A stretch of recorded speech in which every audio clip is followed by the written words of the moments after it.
buried a family member should have been quiet, private, final.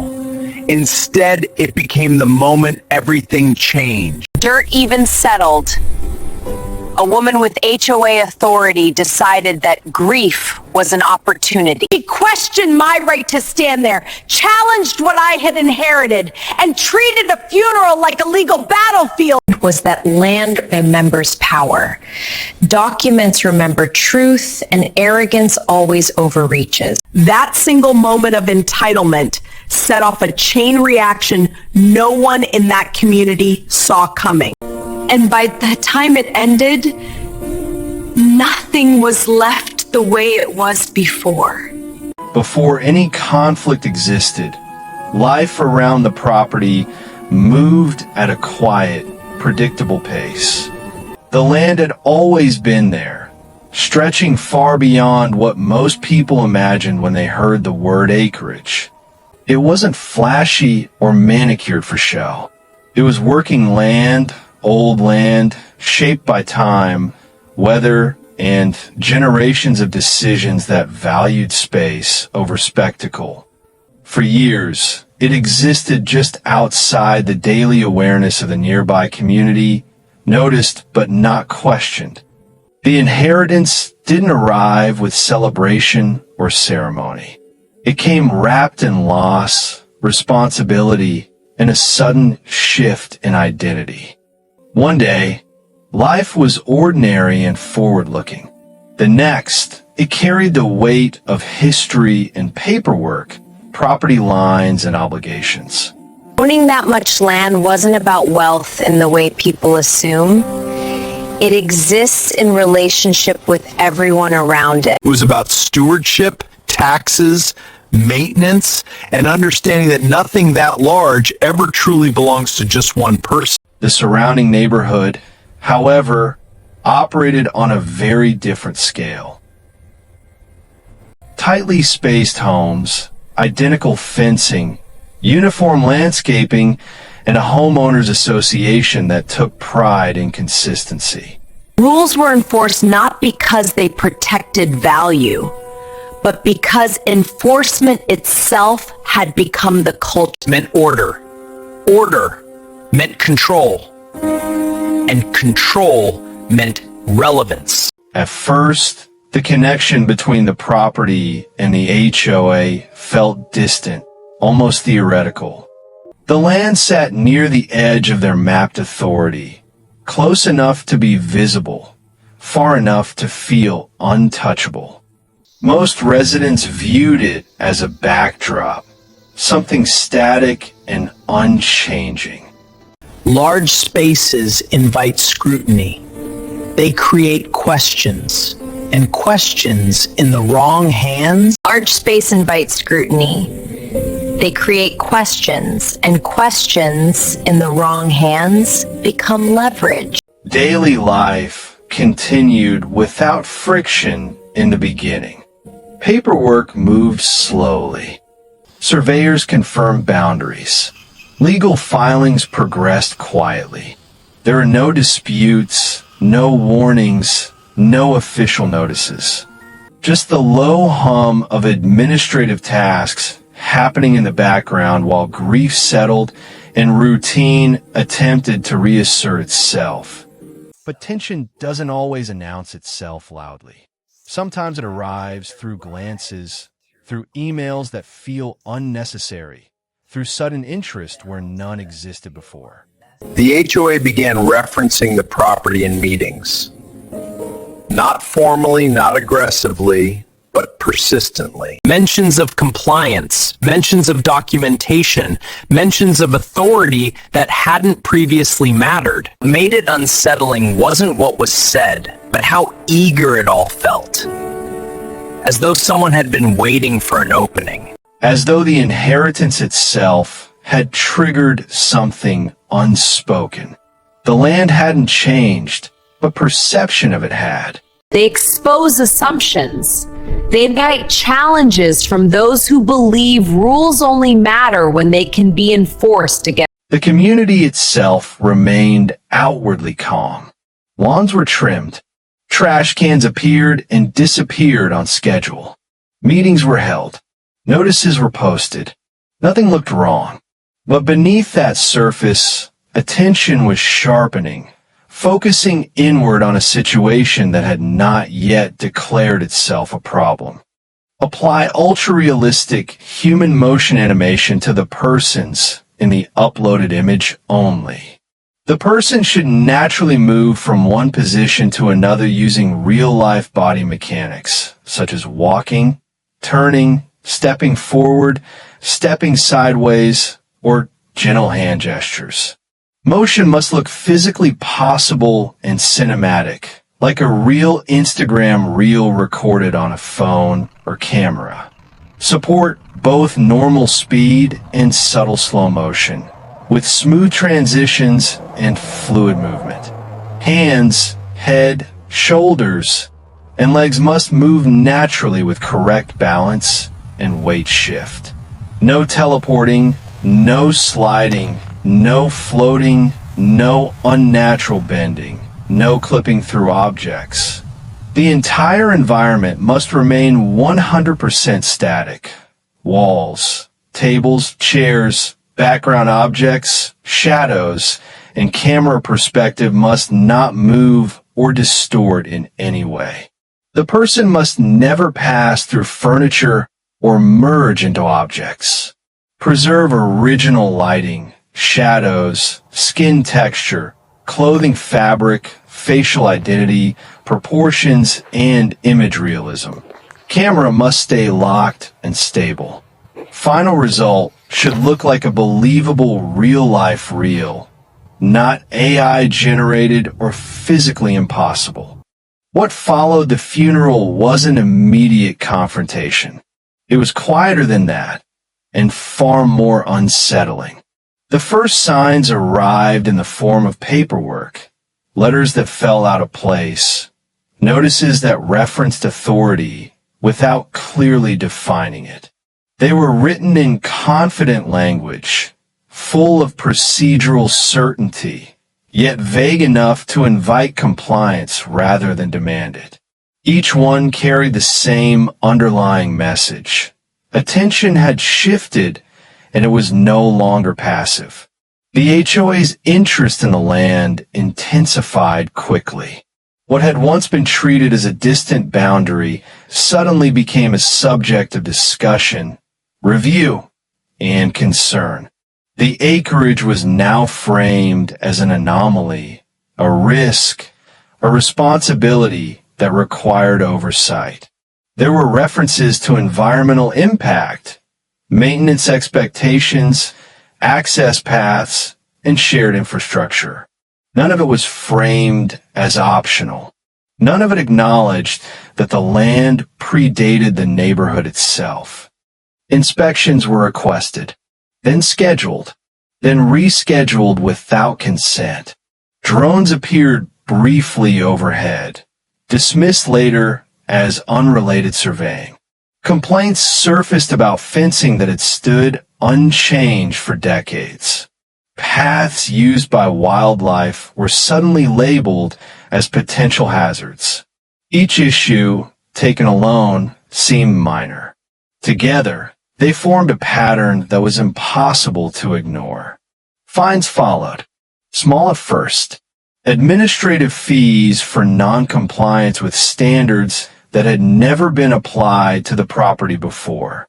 The amounts weren't designed to bankrupt. They were designed to test response, to see whether resistance would be immediate, delayed, or non-existent.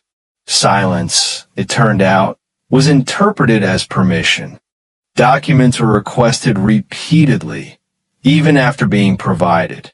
Proof of ownership, proof of inheritance, proof of compliance with bylaws that didn't clearly apply. Each request came with a deadline, and each deadline came with consequences. It became clear that the HOA wasn't confused. It was persistent. The most frustrating part wasn't the cost. It was the implication. Every letter carried an assumption that ownership was provisional, that legitimacy could be questioned indefinitely. The inheritance was treated less like a legal certainty and more like a claim that needed to be defended over and over again. Grief was replaced by vigilance, routine by preparation. Meetings began referencing the property openly, not in a neutral way, but as a problem yet to be solved. The scale of the land became a talking point, framed as excessive, unmanaged, unfair. There was talk of reassessment, of jurisdictional overlap, of the HOA's responsibility to protect community standards. The language was polished, but the intent was blunt. Control was being asserted where none had existed before. Pressure mounted through neighbors as well. Not directly, not openly, but through implication. Increased foot traffic near boundary lines. Requests for access that assumed approval. Complaints that felt coordinated, filed within days of each other, citing similar concerns in identical phrasing. It wasn't subtle anymore. It was systematic. Attempts to resolve the situation calmly were met with procedural deflection. Questions were answered with references to committees. Requests for clarification were met with additional requirements. The process itself became the obstacle. Each step forward revealed two more steps waiting behind it. Legal consultation shifted the tone of the experience. What it felt like harassment was reframed as strategy. The HOA wasn't enforcing rules. It was creating pressure. The goal wasn't compliance. It was leverage. Large properties represent opportunity to organizations that thrive on authority. If control could be established, even partially, it could be expanded. The most alarming development came when the HOA attempted to assert temporary oversight pending verification. It was presented as a precaution, a reasonable interim measure. In reality, it was an attempt to insert itself into ownership without consent. Maintenance notices were issued. Restrictions were suggested. The implication was unmistakable. Act now or be acted upon. Deadlines became shorter. Penalties became steeper. Language became firmer. What had once been framed as cooperation was now framed as obligation. The land was no longer discussed as inherited property, but as a responsibility the HOA felt entitled to manage. What made the situation surreal was how openly it unfolded. This wasn't a hidden maneuver. It was conducted through official channels, documented in writing, repeated in meetings. The confidence behind it suggested precedent, or at least belief in inevitability. Someone within the HOA believed the outcome was already decided. The pressure reached a breaking point when a formal notice questioned the validity of the inheritance itself. Not subtly, not indirectly. It suggested that documentation had been insufficient, that authority remained unclear, that further review was required before ownership could be fully recognized. It was the same challenge that had been voiced inappropriately before, now repackaged as policy. That moment clarified everything. This was no longer about rules or aesthetics or community standards. It was about power and about exploiting a perceived vulnerability. The HOA had mistaken restraint for weakness, silence for uncertainty, grief for inexperience. Preparation replaced reaction. Every document was reviewed again, not defensively, but strategically. Timelines were reconstructed. Authority was mapped. Jurisdiction was defined with precision. The land's history became relevant in ways it never had before. What had once been background context was now evidence. As the HOA escalated, so did scrutiny. Every action they took created a record. Every overreach clarified intent. Every demand exceeded their stated authority. What felt overwhelming at first began to feel predictable. Patterns emerged. Assumptions surfaced. Confidence gave way to exposure. The final escalation arrived without warning, packaged as a compliance ultimatum.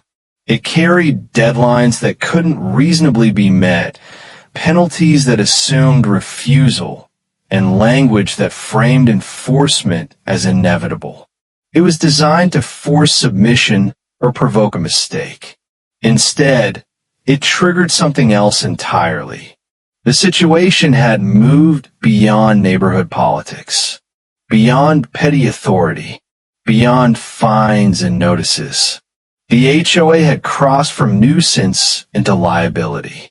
And while they believed they were tightening control, they had unknowingly positioned themselves at the center of a much larger reckoning. What happened next wouldn't be quiet. It wouldn't be administrative. And it wouldn't stay contained within the neighborhood. The moment everything broke open didn't happen behind closed doors or through another certified letter. It happened in the one place the HOA believed they were strongest. Out in the open, on record, surrounded by procedures they thought only worked in their favor. The meeting had been framed as routine. An agenda item buried beneath budget approvals and landscaping updates. A final determination regarding the property, its compliance status, and the HOA's asserted authority. The language was clinical, almost bored, as if the outcome were already settled and the process merely a formality. The confidence in the room was palpable. This was supposed to be the end of resistance. The room's energy changed. Confidence fractured. The certainty that had driven months of aggression evaporated in real time. This wasn't a misunderstanding to be smoothed over. It was a record of overreach. But the true turning point came when the inheritance itself was addressed. Not defensively, but definitively. The challenge that had been whispered, hinted at, and finally formalized was dismantled in full view. The legitimacy of ownership was affirmed not once, but redundantly across multiple authorities. There was no ambiguity left to exploit, no procedural crack to wedge open. The question that had been weaponized from the very beginning was answered so completely it ceased to exist. What made the moment devastating wasn't just that the HOA was wrong. It was that they had been wrong loudly, confidently, and repeatedly. Every attempt to assert power had been made on the assumption that resistance would fold. Instead, it had been documented. The consequences unfolded rapidly. The compliance ultimatum was rendered meaningless. The fines lost standing. The asserted oversight collapsed under scrutiny. And the individuals who had pushed hardest found themselves uncomfortably visible, their decisions now inseparable from the organization they claimed to represent. There was no shouting, no dramatic exit. Just the unmistakable realization that the structure they relied on had failed them the moment it was tested against reality. The climax wasn't victory in the traditional sense. It was exposure. It was the sudden inversion of power. The HOA had arrived expecting submission. They left facing accountability. And as the meeting moved on, awkwardly pretending normalcy could be restored, one truth lingered unspoken but undeniable. The conflict was over, but the consequences were just beginning. The aftermath didn't arrive with celebration. It arrived with silence. Where there had once been emails, notices, and deadlines, there was suddenly nothing. No follow-ups. No clarifications. No revised demands. The HOA's confidence hadn't just diminished. It had collapsed inward. The machinery that had moved so aggressively for months now stalled, unsure which lever was safe to pull, if any. The first visible change came quietly. Fines were rescinded without explanation. Outstanding balances vanished from records. References to the property were removed from meeting agendas. What had once been treated as an urgent community concern was now carefully avoided, as if saying its name might revive scrutiny. The land returned to being what it had always been, present, vast, and no longer contested. But consequences don't end where attention fades. Internally, the HOA began to fracture. Authority that relies on certainty does not survive exposure well. Board members who had championed enforcement distanced themselves from the decisions they once supported. Committees were reorganized. Legal counsel was changed. Policies were reviewed, a word often used when damage has already been done. The organization shifted from expansion to containment, focused less on control and more on preventing further liability. The individuals most responsible for the escalation did not disappear, but they did lose influence. Their names became associated with risk rather than order. Their certainty was replaced by caution. Where they once spoke freely, they now deferred. Where they once demanded compliance, they now avoided decision-making altogether. Power doesn't always vanish dramatically. Sometimes it simply stops being trusted. The community noticed. Residents who had quietly watched the situation unfold began asking questions. Not about the land, but about the HOA itself. Why certain actions had been taken. Why authority had been assumed rather than verified. Why a private inheritance had been treated as a public opportunity. The answers were unsatisfying, and that dissatisfaction lingered. What had been framed as enforcement was now understood as overreach. What had been sold as protection of standards was recognized as selective aggression. Trust, once fractured, proved difficult to restore. Attendance at meetings declined. Challenges increased. Compliance became less automatic. The illusion of unquestioned authority was gone. For the homeowner, life did not return to what it had been before the conflict. It became something else entirely. The land, once a background presence, now carried clarity. Its boundaries were no longer just physical. They were legal, historical, and indisputable. Documentation that had been assembled in defense became a permanent archive.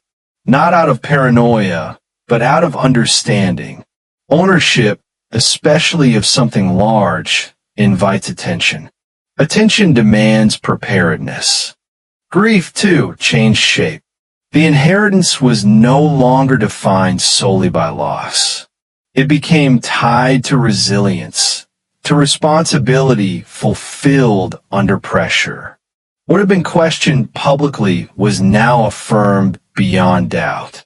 Not just the right to own, but the ability to protect. The most lasting impact wasn't satisfaction. It was perspective. The experience exposed how easily authority can confuse visibility with entitlement. How quickly rules become weapons when applied without context. How vulnerability invites challenge from those who mistake restraint for weakness. It revealed that many systems rely less on legitimacy than on the assumption that no one will push back. But pushback doesn't require aggression. It requires precision. The conflict had been won not through confrontation, but through patience, documentation, and refusal to accept narratives that didn't align with reality. Each escalation had been met not with reaction, but with record keeping. Each demand had been answered not emotionally, but structurally. In the end, the system had undone itself by leaving a trail too clear to deny. The HOA continued to exist, but it was altered. Its reach was shorter, its tone more cautious, its authority no longer assumed. Other properties benefited indirectly, protected not by new rules, but by newly established limits.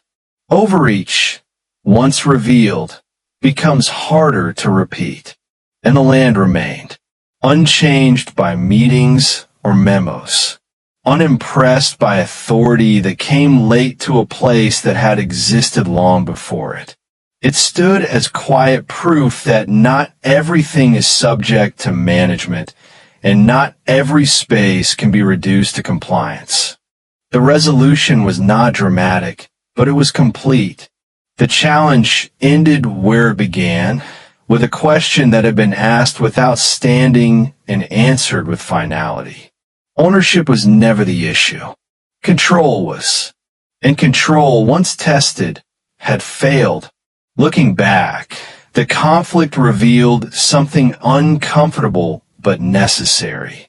Systems built on power rather than purpose often expose themselves when they overextend. People who rely on intimidation tend to leave records behind.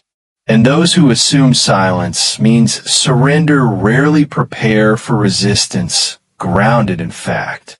Nothing was taken from the HOA. It simply lost what it never legitimately had. The experience left behind a lesson that extended far beyond one property or one neighborhood. Authority should always be questioned when it expands without justification. Rules should always be examined when they are enforced selectively.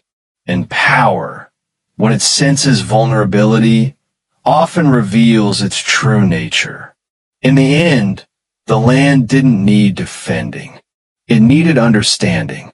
And once that understanding was made undeniable, everything else fell away.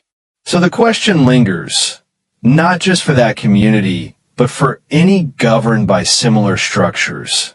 When authority knocks loudly, do we assume it has the right to enter, or do we ask it to prove it?